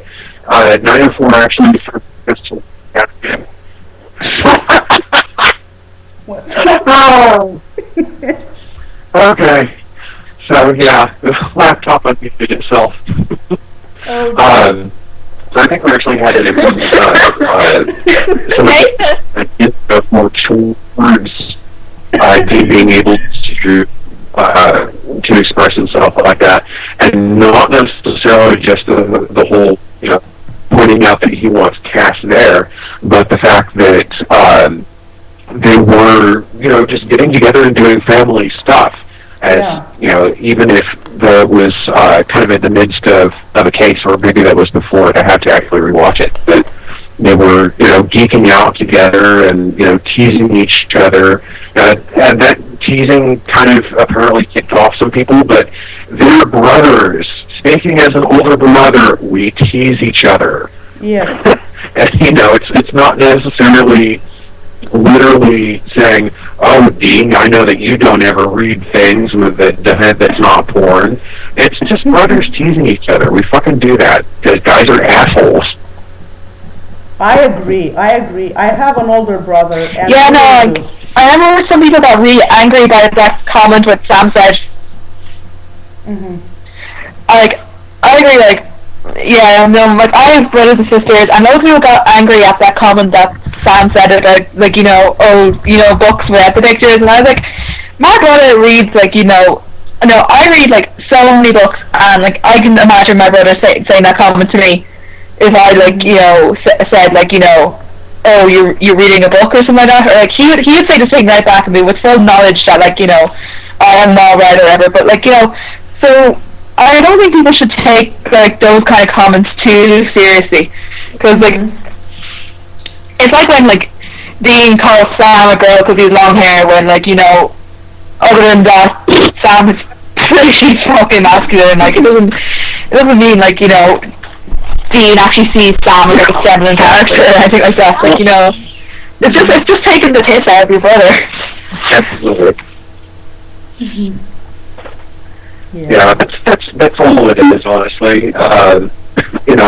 They have a long history of these kind of interactions. We watched Hell House for a minute today, and it's the one where they're having their prank war, and it's they're not really trying to harm each other or put each other down or cause real distress. They just, want to wrangle at each other. Mm-hmm. And I think the fact that they're able to do that is huge. If you think about all the shit that they've been through and the shit that they're going to be coming up on once I find out about Ezekiel, that's a really big moment to see them just, teasing each other good-naturedly instead of making snide comments about the epic fuck-ups that they've had in the past. To just see them getting together with, a very close friend and watching some TV and talking about geeky fucking fantasy novels. It's I love that wonderful, so much. wonderful step forward. This is so true. In their healing. Me and my best friend were watching the episode live, and we both fucking freaked out when Game of Thrones was brought up, because we were both just like, oh my god, I can totally imagine watching it together, and we were just so happy. Yeah, but I agree with Tom. It's huge that they're still able to poke fun at one another, because that's what brothers do, man. Even when shit gets tough, you have to appeal to the thing that only two siblings can understand, because even my brother and I as kids, the fights we used to have and the teasing, and even now the teasing is ridiculous right now. So it's a big thing that they can still do that, because obviously the Winchesters have went through far more crap than we have, and on different realms even. My sister is 30.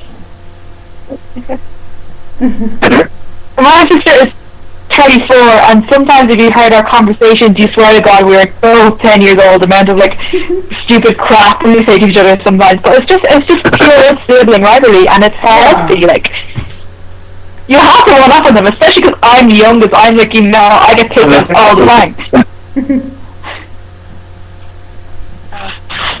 With the Winchesters, it's not even really a thing that they're still doing it per se, as that they're doing it again. Because there was a huge break in this sort of dynamic within their relationship. The whole bitch and jerk thing just completely stopped after that one episode with the gin, where what should never be, when Dean calls Sam a bitch, and Sam is like, why are you doing that? And he says, you're supposed to call me a jerk. And they never said that again. And that was a big kind of stopping point in that element of their relationship. And after Dean went to hell, and then there was the demon blood thing, and the apocalypse, things just kept getting worse and worse and worse. And I think the fact that they're actually teasing each other like siblings again means that they're looking up. Sam's feeling good. Dean has a home. Things are actually starting to go good for them. Yeah. Of course, they're gonna fuck it all up, but hey, let's just let it all last. Yeah, except the whole Ezekiel deal, but I just hope that anything Dean wants to say to Sam, if there's anything on Dean's head that he wants to say to Sam, he tells Sam before he drops the Ezekiel bomb on him, because after that it's going to take a long time before I think Sam can even look at him in the eye, because Sam's going to be pissed. Yeah, and Jared even said in an interview, what a happy conversation to have, how great the program was. It was getting too happy. I needed to make that depressing. Jared said at the con that Sam's problem will not 100% be with Ezekiel and the position thing, as it will be with Dean. And judging by that answer, I don't really think Dean will tell him before he will either find out from Crowley, because let's face it, Crowley would do something like that, or some other source. If you're watching this season and not flashing back to that episode early on, I think it was actually Formula One, when Ruby is telling Sam, you need to tell Dean about this, because if he finds out from anyone else, he's going to find out, and if it's not from you, he's going to be pissed. Yeah. And this is shades of that all over again. Exactly. I firmly believe that Ezekiel is going to be Dean's Ruby. Oh yeah. Yeah. Well, the way that Ezekiel is isolating him and could be construed as leading him towards dependency on him, absolutely yes. forcing him to make these decisions of life versus death for his friends and family, yeah. Okay, obviously not in like the same like sexual manner that Ruby had with Sam. Just to clarify, if anyone thinks I'm going that direction. Oh God! Oh God! You know. Not on the sexual level, but on the psychological level. Yeah. Yeah. It will, you know. I don't know. I've seen some posts. Yeah, Tom.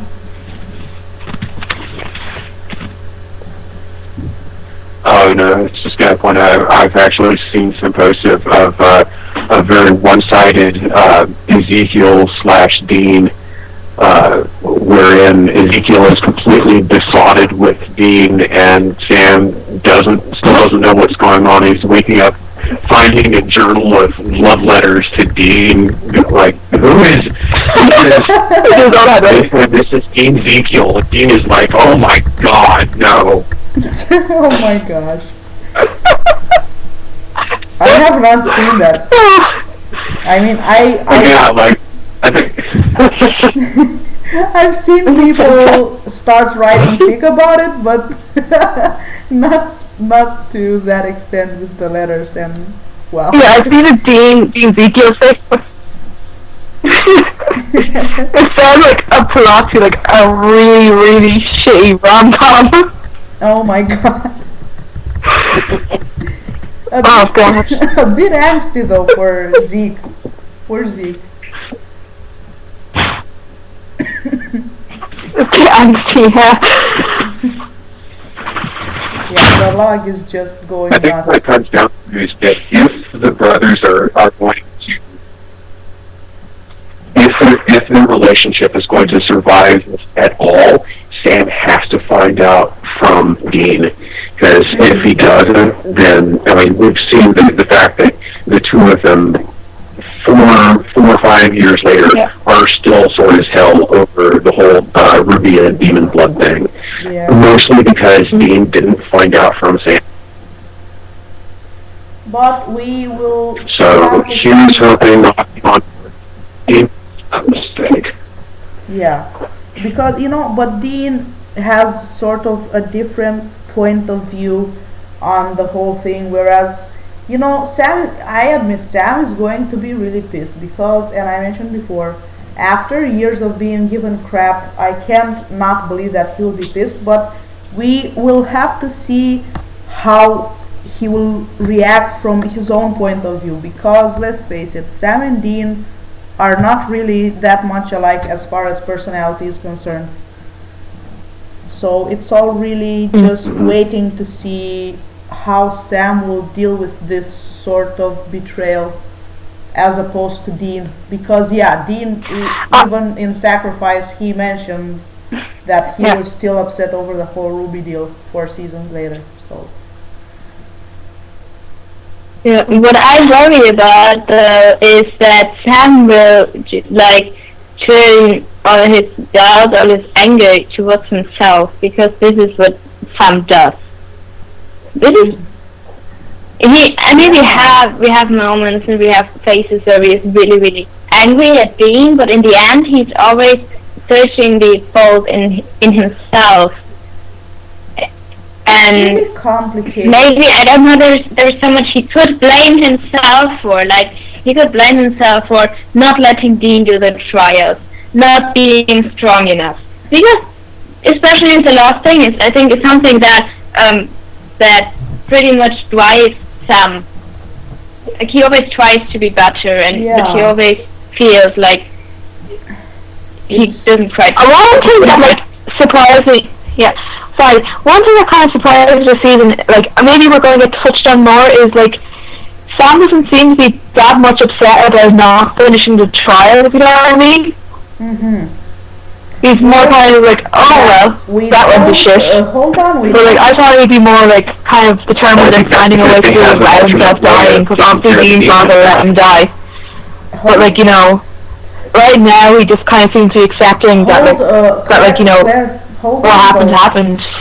Hold on though, because we have not seen a clear reaction out of Sam because we were hinted to believe that this whole good mood of Sam's over the past couple of episodes is Zeke's work while he's possessing Sam. So until we see Zeke gone, we cannot really give out an opinion to what Sam feels towards this subject. That is actually quite a good point. Yeah. Yeah, because they were quite surprised, and you know, it was even because throughout season 8, in the episode, I can't remember, episode 14 I think, when Sam said, "Oh, I see a light at the end of this tunnel, and I'm sorry that you don't." And it's been this shift towards the season 8 finale, and with Dean being seeing the light at the end of the tunnel, and Sam just having given up as seen through episode 1 of season 9. So it's an interesting dynamic. It's a bit shocking to see after we've seen hopeless Dean for the past 7 or even 8 seasons, and now all of a sudden Dean is the one with the faith. Dean is the one still calling out the cast even if we didn't even know if he was alive or not, and Sam being the one who gives up. And yeah, I will not state my opinion on Sam's hopes until we will see the last of Ezekiel and what his damage, quote unquote, has been.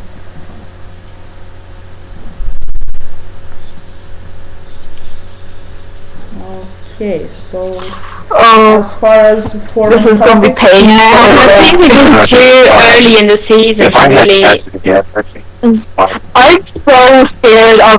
I'm so scared about Ezekiel's true motive. Like, I have no idea what he's going to do, but whatever it is, I'm just actually so scared.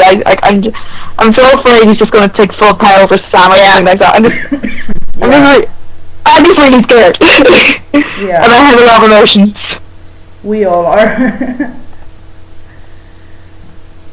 I think the thing with Sam and on closing the demon gates is the gates of hell, closing off hell, is that if she's mostly okay with it, it's because one, it was a choice of finish it or not die. So there's that, and you know, they did find a big important weapon. They did get some good out of doing them. It's not like they came out of it completely empty-handed. They have a way to quote-unquote cure demons, to force them to like become less demony, or whatever the fuck actually happens with that. And they have the King of Hell in their dungeon, so you know it's not like it was a lose-lose situation. Not closing off hell. You possess this King of Hell, though.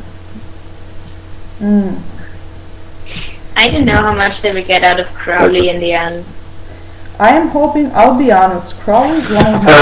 Actually, no, it's Crowley. I don't know, I'm just so, I'm really uncomfortable, and I think that it's going to break. I think this will be a case of Crowley still does not underestimate the Winchesters, but perhaps the Winchesters are underestimating Crowley at this point by underestimating Crowley. Yeah, by having him in the bunker. Maybe a little, but not too much, because I mean they're not even giving him pencils. This is true. Yeah. This is true. But he could, like, you know, it was sharply carrying pencil, you know, or stab someone in the hand.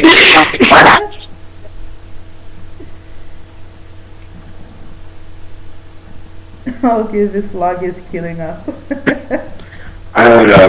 He's going to keep testing that until he finds the way, and then no one gets moved. That's what Crowley does. Yeah, I think Crowley will... That's what demons do. Yeah, and we are coming up at 2 hours on this cast. So we should probably go ahead and wrap it up now. Since we started early, we're ending a little early as far as the clock goes, but we've still been going on for 2 hours. Those of you still with us, thank you so much for hanging out, listening in. Yes. We will be back at our regular time next week. like I said, help us choose one of our topics of discussion. Send us questions or topics via Twitter at Profound Radio or Tumblr at profoundradio.tumblr.com. We will try to have that poll up as soon as possible. Our individual metas will be available in expanded form on our respective Tumblrs, and we will have a slightly different lineup of shuffling our hosts around next week. So something new all the time. Closing statements, guys. And also, I would like to add something. Apart from our individual Tumblrs, you will very soon be able to find our meta on the Profound Radio website, next to our bios and the rest of the info being added as we speak.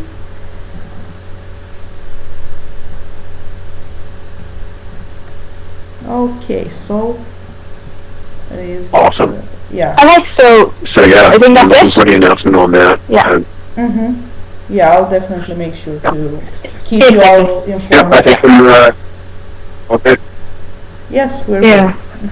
Thanks for listening, My meter might take some time until it's up. It's fine. We'll just My meta so far has not been posted up. That's because it's in a very rough form, but I will get around to that and I'll have it up as soon as possible. you will be able to find it on the website very soon. Whenever you're ready on it. Okay, so Alright, thanks for Exactly. Okay, so thanks for listening, guys, for speaking with I'm us. gonna know. Okay, so we'll see you all next week. Bye.